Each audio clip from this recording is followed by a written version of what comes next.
Hello everyone, welcome back to my channel. तो कल की वीडियो में हमने अपना इन्फेक्शियस डिसीजेज वाला जो टॉपिक है वो कंप्लीट कर लिया था। आई होप आप सबको समझ में आ गया होगा। तो जो नेक्स्ट टॉपिक है आपका वो है इम्यूनिटी। इसमें हमने देखना है कि इम्यूनिटी बेसिकली क्या होती है, कितने टाइप्स की होती है और कैसे हम इम्यूनिटी को गेन कर सकते हैं। ठीक है, तो हमने इस लेक्चर में ये देखना है। So let's start. हम जिस टॉपिक की बात कर रहे थे वो टॉपिक है आपका इम्यूनिटी। बेसिकली आप सबने सुना होगा, जैसे छोटे बच्चे होते हैं तो उनको इंजेक्शंस लगवाए जाते हैं।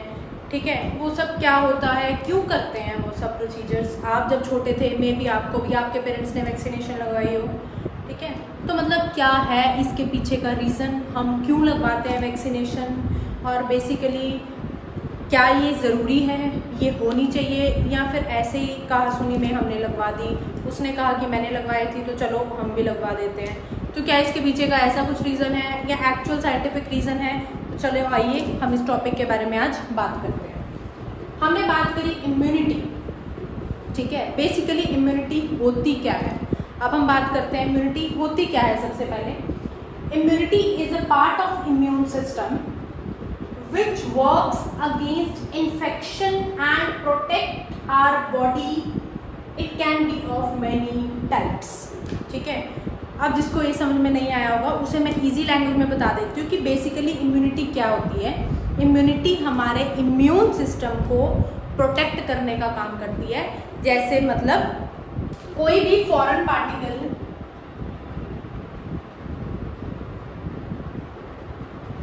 या फिर फॉरेन बॉडी हमारी बॉडी में एंटर करती है, किसकी फॉर्म में, वायरस, बैक्टीरिया, मतलब वो किसी भी फॉर्म में हमारी बॉडी में एंटर कर सकती है। मतलब हमने उस बॉडी को जिसने एंटर किया हमने उसका नाम दे दिया पैरासाइट।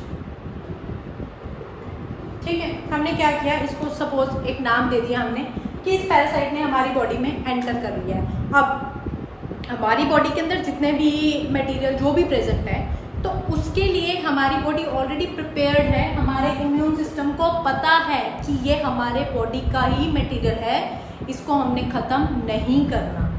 बट अब क्या हुआ, जैसे ही किसी फॉरेन पार्टिकल ने हमारी बॉडी के अंदर एंटर किया तो हमारा इम्यून सिस्टम क्या होता है, एक्टिव हो जाता है। इट इज़ लाइक कुछ तो गड़बड़ है, ये मेरा सामान नहीं है तो इसे मैंने क्या करना है, यहाँ से रिमूव करना है। बेसिकली वो क्या करता है, हमें डिजीजेस से बचाने में हेल्प करता है। ठीक है, कोई भी प्रॉब्लम हो तो सबसे पहले हमारा जो अलार्म है वो कहाँ बजता है, जाके इम्यून सिस्टम में, कि बॉडी में किसी फॉरेन पार्टिकल ने एंटर कर लिया है और हमने क्या करना है, उसको उससे बचाना है। तो इम्यून सिस्टम क्या करता है, कोशिश इम्यून सिस्टम की यही होती है कि वो जो पार्टिकल हमारी बॉडी में एंटर किया है उसको हम रिमूव कर दें। इम्यून सिस्टम की कोशिश यही रहती है कि जिस भी पार्टिकल ने हमारी बॉडी के अंदर एंटर किया है उसको मैं खा जाऊं, ख़त्म कर दूं, या कुछ टॉक्सिन रिलीज करके उसको डिस्ट्रॉय कर दूं। बेसिकली इस प्रोसेस को बोलते हैं हम इम्यूनिटी। ठीक है, यानी ये हमारी बॉडी के अंदर ऑलरेडी बिल्ट है। किसी भी फॉरेन पार्टिकल ने अगर हमारी बॉडी के अंदर एंटर किया है तो वो क्या करेगा, इम्यून सिस्टम अपना फंक्शन स्टार्ट करके डिफरेंट सब्सटेंसेस रिलीज करेगा, डिफरेंट केमिकल्स रिलीज करेगा, जिससे क्या होगा, वो जो लेवल है उसका मे भी रिड्यूस हो जाए और मे भी रिड्यूस ना हो। अगर उसका जो लेवल है वो ज़्यादा, सपोज डेंगू का जो मच्छर है जैसे कि आजकल बहुत चल रहा है, वो काट गया किसी को, तो क्या हमारा इम्यून सिस्टम उस पर वर्क कर पाएगा? और बिना डॉक्टर की कंसल्टेंसी से हम ठीक हो पाएंगे? ऐसा पॉसिबल नहीं है। बहुत रेयर केसेस में ऐसा होता है कि ठीक है माइल्ड फीवर है और हमने मेडिसिन ली और हम ठीक हो गए। बहुत रेयर केसेस में ऐसा होता है, बट आपको प्रॉपर डॉक्टर की कंसल्टेंसी ज़रूरी होती है। और एक टिप दूंगी प्लीज़, आजकल डेंगू बहुत चल रहा है, अगर आपके आसपास किसी को है तो रिकमेंड कर दीजिए उनको कि प्लीज़ एंटीबायोटिक्स मत लें। उससे क्या होगा, हमारे प्लेटलेट्स जो हैं वो और डाउन हो जाएंगे। ठीक है, coming back to our topic, कि इसने क्या किया, डेंगू का मच्छर हमें काट गया तो क्या हम ठीक हो जाएंगे? नहीं होंगे।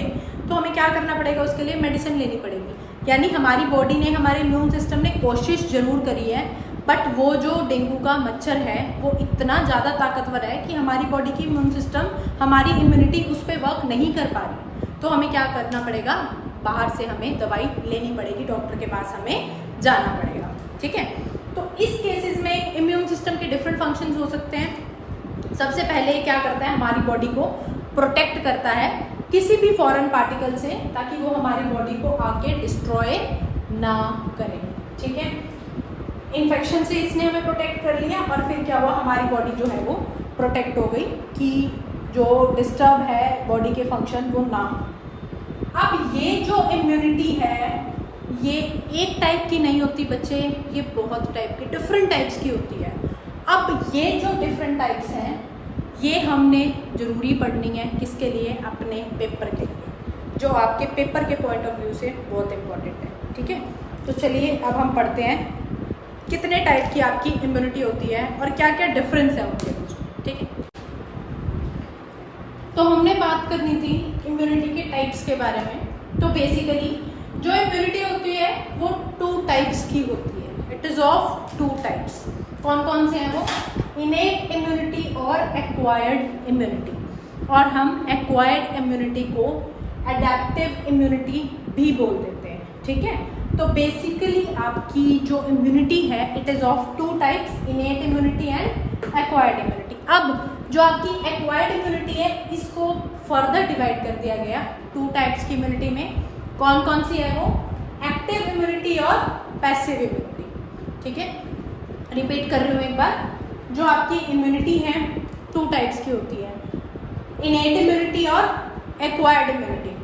अब इस एक्वायर्ड इम्यूनिटी को हमने अडेप्टिव इम्यूनिटी भी बोल दिया। ये चीज़ मैंने यहाँ पे स्पेशली इस वजह से मेंशन करी है कि अगर आपके पेपर में क्वेश्चन आ जाता है अडेप्टिव इम्यूनिटी का तो प्लीज़ कंफ्यूज नहीं होना, उसका मतलब एक्वायर्ड इम्यूनिटी ही होता है। ठीक है, तो innate immunity and acquired immunity, acquired का दूसरा नाम है अडेप्टिव इम्यूनिटी।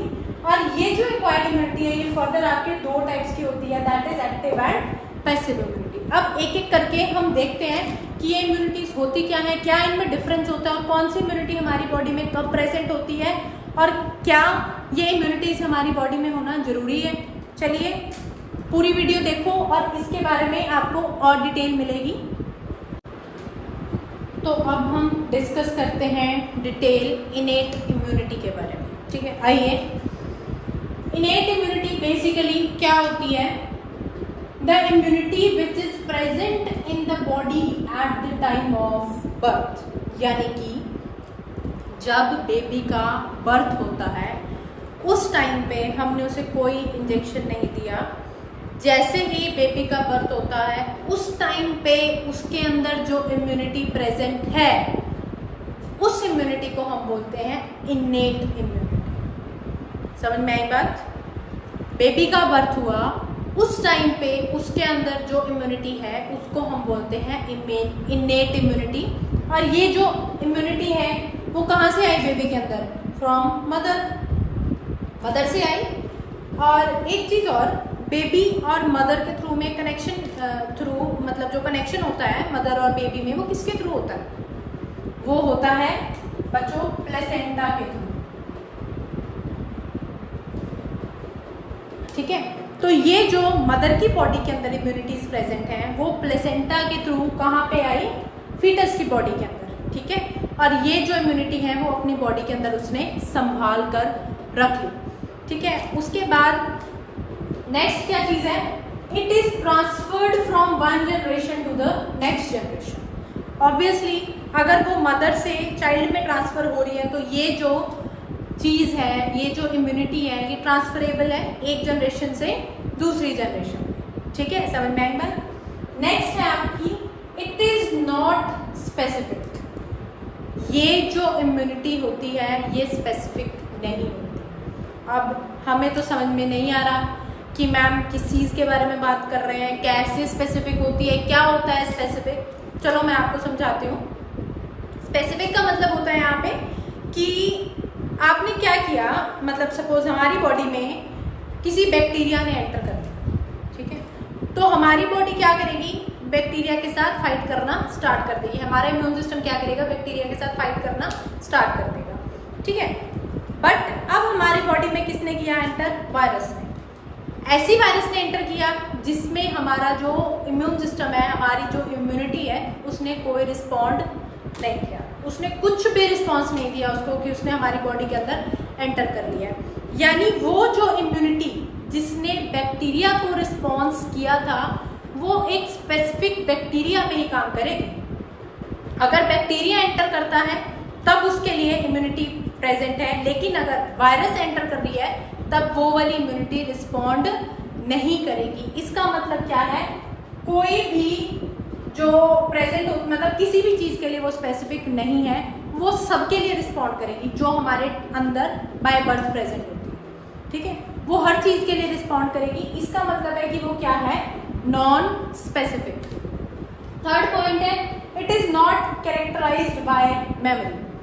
अब हमें तो ये पॉइंट समझ में नहीं आया कि मैम क्या बोल रहे हैं, क्या मेमोरी? क्या मेमोरी का मतलब होता है याददाश्त आपकी। ठीक है, मतलब इसको हमने मेमोरी से कैरेक्टराइज नहीं करना। वो कैसे कि सपोज आपको 5 इयर्स की एज में ट्यूबरक्लोसिस की प्रॉब्लम हुई है, दैट इज टीबी हुआ आपको 5 साल की उम्र में। टीबी की जो वैक्सीनेशन है वो हमें छोटे होते ही लग जाती है। ठीक है, अब दोबारा से हमने उसको क्या किया? एक्टिव किया वैक्सीनेशन को। वो वैक्सीनेशन हमारे अंदर कभी काम नहीं करेगी अगर हमें टीबी नहीं हुआ तो। लेकिन अगर हमें ट्यूबरक्लोसिस होता है तो वो जो वैक्सीनेशन है वो एक्टिव हो जाएगी कि भाई अब मेरी ज़रूरत है तो अब मुझे अपना काम करना चाहिए। तो वो क्या करेगी? वो जो ट्यूबरक्लोसिस है उसको ख़त्म करने की कोशिश करेगी, जो हमारे अंदर बाय बर्थ तो नहीं कह सकते, मतलब बर्थ के कुछ टाइम बाद जो छोटे बच्चे को लगवाते हैं हम इंजेक्शन, तब से लेके अब तक वो हमारे अंदर प्रेजेंट है। अब वो 5 साल बाद हुई, उसके बाद टीबी ठीक हो गई। फिर नेक्स्ट जंप किया हमने 30 इयर्स, तो 30 इयर्स के बाद हमें टीबी हुई, फिर से वो वैक्सीनेशन क्या होगी? एक्टिव हो जाएगी। यानी 5 से 30 साल उसने वैक्सीनेशन ने याद रखा कि ये बीमारी होगी, मुझे तभी एक्टिव होना है, अदरवाइज बॉडी में मेरी ज़रूरत नहीं है। तो ये ऐसा मेमोरी वाला सीन इसमें नहीं होता। ये हर टाइम काम करती है जब भी हमारी बॉडी में कोई फॉरेन पार्टिकल आ जाता है। ठीक है, तो इसमें आपकी 3 चीज़ें हैं याद रखने वाली कि ये हमारे अंदर बाय बर्थ प्रेजेंट होती है, नंबर 1। नेक्स्ट, ये एक जनरेशन से दूसरी जनरेशन ट्रांसफ़र होती है, नंबर 2। तीसरी बात आपने जो याद रखनी है कि ये ना स्पेसिफिक होती है और ना ये मेमोरी के थ्रू काम करती है, मतलब इसकी कुछ मेमोरी नहीं होती, ना ही ये स्पेसिफिक होती है। तो ये 3 चीज़ें आपने याद रखनी है इनेट इम्यूनिटी के बारे में। अब हमने देखने हैं कि कौन से फैक्टर्स ऐसे हैं जो हमारी इनेट इम्यूनिटी को इफ़ेक्ट करते हैं, यानी वो हमारे अंदर प्रेजेंट है, बट क्या हमारी बॉडी में कुछ ऐसा हो सकता है जिनकी वजह से वो जो इम्यूनिटी है वो वीक हो जाए? हाँ बिल्कुल। तो देखते हैं कि क्या क्या कॉजेज हैं जिसकी वजह से इम्यूनिटी जो है ये वीक हो सकती है। सबसे पहला रीज़न जो है, it reduces with the increasing age. जैसे जैसे एज बढ़ती रहती है वैसे वैसे ये डिक्रीज होती रहती है। तो आपने देखा होगा जो बुज़ुर्ग लोग होते हैं जिनकी एज ज़्यादा हो जाती है उनको बीमारी जल्दी लग जाती है। कोई भी बीमारी होती है मतलब ज़्यादा चांसेस होते हैं कि ये बुजुर्गों को होगी। क्यों? क्योंकि उनकी जो इनेट इम्यूनिटी होती है वो एज के साथ साथ बिल्कुल ही कम हो जाती है। ठीक है, नेक्स्ट है, due to lack of proper nutrition the immunity can also be reduced. मतलब अगर आपकी डाइट प्रॉपर नहीं है, आपके अंदर जितनी न्यूट्रिशन की रिक्वायरमेंट है, न्यूट्रिशन मतलब प्रोटीन, वाइटामिन, मिनरल्स, एवरीथिंग, अगर उसकी रिक्वायरमेंट आपके अंदर पूरी नहीं हो रही तब भी आपकी जो इनेट इम्यूनिटी है वो प्रॉपरली काम नहीं करेगी। ठीक है, नेक्स्ट है आपका हार्मोन इम्बैलेंस। अगर आपकी बॉडी में जो हार्मोन्स हैं वो इम्बैलेंस हो गए हैं, मतलब कोई ज़्यादा रिलीज़ हो रहा है, कोई कम रिलीज़ हो रहा है, अगर ये सब चल रहा है तब भी आपकी जो इनेट इम्यूनिटी है वो वीक हो जाएगी। और बहुत ही कॉमन इसका एग्जाम्पल सबने देखा होगा, इट इज़ डायबिटिक पेशेंट। किसी भी पेशेंट को डायबिटीज़ है तो क्या होगा, वो मतलब इस सब चीज़ों से ज़्यादा प्रोन होगा, यानी इनेट इम्यूनिटी उसकी बहुत ही कम हो जाएगी। एग्जाम्पल क्या है, डायबिटिक पेशेंट को कोई भी चोट लग जाती है वो जल्दी से ठीक नहीं होती, उसे कोई भी बीमारी लग जाती है वो जल्दी से ठीक नहीं होती। क्यों नहीं होती? उसका इम्यून सिस्टम ही वीक हो गया है। अब इम्यून सिस्टम वीक हो गया तो प्रॉब्लम को ठीक होने में जहाँ इम्यून सिस्टम 5 दिन लेता था, अब उसको ऑब्वियसली 10 से 15 दिन लगेंगे। ठीक है, तो ये सारा जो खेल है ये है हमारे इम्यून सिस्टम का, हमारे अंदर जो डिफरेंट टाइप की इम्यूनिटीज प्रेजेंट हैं उसका। तो ये 3 फैक्टर्स बेसिकली आपने याद रखने हैं। इनेट इम्यूनिटी ठीक है हमारे अंदर बाय बर्थ प्रेजेंट होती है, लेकिन ऐसा नहीं होता कि अगर वो बाय बर्थ प्रेजेंट है तो वो हमेशा अपना काम करेगी चाहे हमारी बॉडी कैसी भी कंडीशन में हो। नो, ऐसा नहीं होता। ये 3 फैक्टर्स ऐसे हैं, अगर ये हमारी बॉडी में आ जा रहे हैं तो हमारी जो ये इम्यूनिटी है ये प्रॉपरली फंक्शन नहीं करेगी, ये अपने लेवल पे नीचे आ जाएगी, अपने लेवल से। नॉर्मल लेवल इसका इतना था, अब इससे ये नीचे आ जाएगी, यानी प्रॉपरली फंक्शन नहीं कर पाएगी। तो ये 3 फैक्टर्स जो हैं जरूर अपने माइंड में रखने। हमने इनेट इम्यूनिटी खत्म कर लिया था, अब हमने बात करनी है एक्वायर्ड इम्यूनिटी के बारे में। बेसिकली ये क्या होती है? इनेट इम्यूनिटी एक बार रिकॉल कर लेते हैं, क्या होती है? It is the immunity which is present at the time of birth, यानी मदर से हमने वो इम्यूनिटी ली है और वो हमारे अंदर अभी भी प्रेजेंट है at the time of birth, उसे बोलेंगे इनेट इम्यूनिटी। और एक्वायर्ड इम्यूनिटी क्या होती है? इसे हम वहाँ पे हमने पहले डिस्कस किया था कि इसे हम एडेप्टिव इम्यूनिटी भी बोलते हैं। और ये बर्थ के बाद जो हम इम्यूनिटी ऑब्टेन करते हैं बाय वैक्सीनेशन एटसेट्रा, उसे हम बोलेंगे एक्वायर्ड इम्यूनिटी, यानी हमने एक्वायर करी है आफ्टर बर्थ। नेक्स्ट है it is pathogen specific.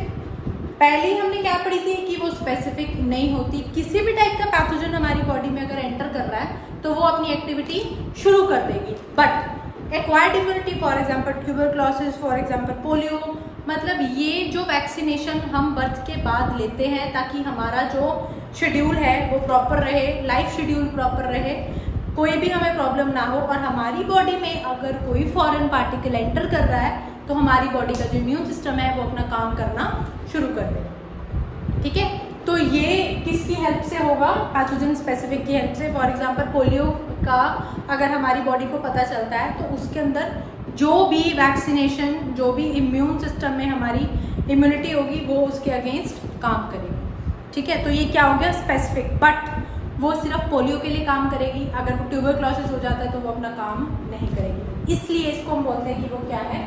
Pathogen specific. Next है it is characterised by memory. वो मेमोरी कैरेक्टराइज नहीं थी, उसे कुछ याद नहीं रहता, बस उसे इतना पता है कि मेरी बॉडी में कुछ फॉरेन पार्टिकल आया है, मैंने अपनी एक्टिविटी शुरू करनी है, मैंने उसको मारना है। वो पिछला कुछ भी याद नहीं रखता, बट इसको अच्छे से याद रहेगा कि ट्यूबरक्लोसिस हुआ था, मैंने तब एक्टिव होना है, पोलियो हुआ है, मैंने तब एक्टिव होना है, मतलब ये मेमोरी बेस्ड पे रहती है। ठीक है, तो ये 3 पॉइंट्स आपको इसके याद रखने हैं। ये एडेप्टिव इम्यूनिटी भी बोलते हैं उसको, बर्थ के बाद इसे हम गेन करते हैं। नेक्स्ट ये पैथोजन स्पेसिफिक है, वो पैथोजन स्पेसिफिक नहीं है, और ये मेमोरी से कैरेक्टराइज्ड है, वो मेमोरी से कैरेक्टराइज्ड नहीं है। इन 3 पॉइंट्स के बेस पे आप इसको ऐसे भी याद रख सकते हैं और आप इसका डिफरेंस भी याद रख सकते हैं। ठीक है, अब हमने पढ़ना है basically types of acquired immunity.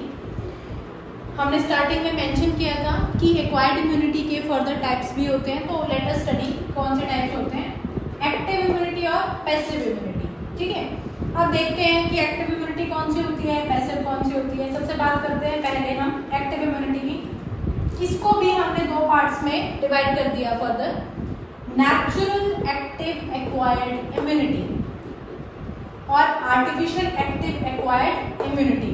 अब इसमें क्या है, नेचुरल में क्या है कि जब हमारी बॉडी में किसी फॉरेन पार्टिकल ने, किसी बैक्टीरिया ने, किसी वायरस ने एंटर किया है, उस टाइम पे हमारा इम्यून सिस्टम अपने आप इम्यूनिटी बना के और उस बैक्टीरिया को, उस वायरस को डिस्ट्रॉय कर दे। बाहर से हमने कुछ नहीं दिया, कोई हमने मेडिसिन नहीं खाई, उस टाइप की जो इम्यूनिटी होती है उसे हम नेचुरल एक्टिव एक्वायर्ड इम्यूनिटी बोलते हैं। ठीक है, और फिर आती है आर्टिफिशियल एक्टिव एक्वायर्ड इम्यूनिटी। अब ये क्या होती है? इस इम्यूनिटी में हमें बाहर से वैक्सीनेशन देनी पड़ती है। Got it? हमें कोई प्रॉब्लम हुई है या फिर बचपन में हमें वैक्सीनेशन दी जाए ताकि आपको ये प्रॉब्लम हो तो आपका इम्यून सिस्टम काम करे, यानी बिना वैक्सीनेशन के जिस बीमारी के लिए हमारा इम्यून सिस्टम काम कर रहा है उस टाइप की इम्यूनिटी को हमने क्या बोल दिया, नेचुरल एक्टिव एक्वायर्ड इम्यूनिटी। और वैक्सीनेशन के बाद हमारा इम्यून सिस्टम जब काम करना शुरू करता है तो उसे हम क्या बोलते हैं, आर्टिफिशियल एक्टिव एक्वायर्ड इम्यूनिटी। ठीक है, तो ये 2 पॉइंट्स अच्छे से याद रखने हैं। ये किसके टाइप थे आपके, एक्टिव एक्वायर्ड इम्यूनिटी के। Got it. तो अब हम बात करते हैं पैसिव इम्यूनिटी के टाइप्स के बारे में। बेसिकली उसमें भी हमने नेचुरल और आर्टिफिशियल 2 टाइप्स पढ़े थे, इसमें भी नेचुरल और आर्टिफिशियल 2 टाइप्स होते हैं। नेचुरल पैसिव एक्वायर्ड इम्यूनिटी क्या होती है, जो हमें बर्थ के बाद मदर के मिल्क से मिलती है, जो एंटीबॉडीज हमारे अंदर ट्रांसफर होती हैं मदर के मिल्क की हेल्प से, उसे हम बोलते हैं नेचुरल पैसिव एक्वायर्ड इम्यूनिटी। ठीक है, नेक्स्ट आती है आपकी आर्टिफिशियल पैसिव एक्वायर्ड इम्यूनिटी। ये इम्यूनिटी क्या होती है, जो हमें आर्टिफिशियल मीन्स से दी जाती है, यानी जैसे इम्यूनाइजेशन हो रही है, ठीक है, तो इम्यूनोग्लोबिन दे रहे हैं, टेटनस का सीरम दे रहे हैं हम, तो इस टाइप की जो इम्यूनिटी होती है वो होती है आपकी आर्टिफिशियल पैसिव एक्वायर्ड इम्यूनिटी। तो बेसिकली अगर हम बात करें तो अब मैं कुछ इंपॉर्टेंट पॉइंट्स बता रही हूँ, प्लीज़ इसको अपनी नोटबुक्स में नोट कर लीजिए कि अगर हमने सिर्फ एक्टिव और पैसिव इम्यूनिटी में डिफरेंस बताना है तो आप कैसे बताएंगे, क्या कोई मेरे को एक्सप्लेन कर सकता है? एक छोटी सी जो मेन डिफरेंस है वो इसका ये रहेगा कि एक्टिव इम्यूनिटी वो होती है जब हमारी बॉडी में किसी फॉरेन पार्टिकल ने एंटर किया और हमारी बॉडी अपने आप फंक्शन शुरू कर रही है, हमने कोई भी मेडिसिन उसको नहीं दी। ठीक है, अपने आप वो अपना, सपोज आज की डेट में मेरी बॉडी में कोई इन्फेक्शन आता है, कोई भी मैंने उसको मेडिसिन नहीं दी, खुद से मेरा इम्यून सिस्टम है वो फंक्शन कर रहा है, वो फाइट कर रहा है, तो इस टाइप की जो मेरी बॉडी में इम्यूनिटी प्रेजेंट है उसे मैं बोलूँगी एक्टिव इम्यूनिटी। ठीक है, पैसिव इम्यूनिटी क्या होती है, मेरी बॉडी में कोई चीज़ आई, उसे मैंने ठीक करना है बट मेरे को एक्सटर्नल एजेंट की ज़रूरत है। ठीक है, उस टाइप की इम्यूनिटी को हम क्या बोलेंगे, पैसिव इम्यूनिटी। ठीक है, अब नेक्स्ट डिफरेंस क्या आता है, जो ये होगी आपकी एक्टिव इम्यूनिटी, इसको वर्क करने में थोड़ा टाइम लगेगा। ठीक है, पैसिव इम्यूनिटी दवाई खाई एकदम से ठीक हो जाएगी। एक्टिव इम्यूनिटी जो है आपकी लेस कॉस्टली होती है, यानी बचपन में मैंने कभी उसका इंजेक्शन लगवाया होगा तो उसकी अभी तक मेरे अंदर वो चीज़, उसकी इम्यूनिटी जो है वो प्रेजेंट है। लेकिन जो पैसिव इम्यूनिटी की बात कर रहे हैं, हमने अभी जस्ट मेडिसिन ली तो वो थोड़ा सा कॉस्टली रहेगा। ठीक है, इसका इफेक्ट फास्टर होगा, स्लोअर होगा, और इसका इफेक्ट जो है वो फास्टर होगा। तो ये कुछ ऐसे डिफरेंसेस हैं जो आपको नोट करने होंगे अपनी नोटबुक्स में, कि अगर आपके पास सिर्फ एक्टिव और पैसिव का डिफरेंस आता है तो आप पूरी डिटेल में ना जाके मेन डिफरेंस में उनका बता सकें कि उनका ये डिफरेंस होता है। आई होप सो कि आपको एक्टिव और पैसिव इम्यूनिटी अच्छे से क्लियर हो गया है और इनेट इम्यूनिटी और एक्वायर्ड इम्यूनिटी में डिफरेंस अच्छे से क्लियर हो गया है। तो ऐसे ही हम टॉपिक्स पढ़ते रहेंगे, हमारे चैनल को सब्सक्राइब कीजिए और हमारे साथ जुड़े रहिए। ऐसे ही हम टॉपिक्स को ईजियर फॉर्म में पढ़ते रहेंगे। Stay tuned, okay, and wish you a good day.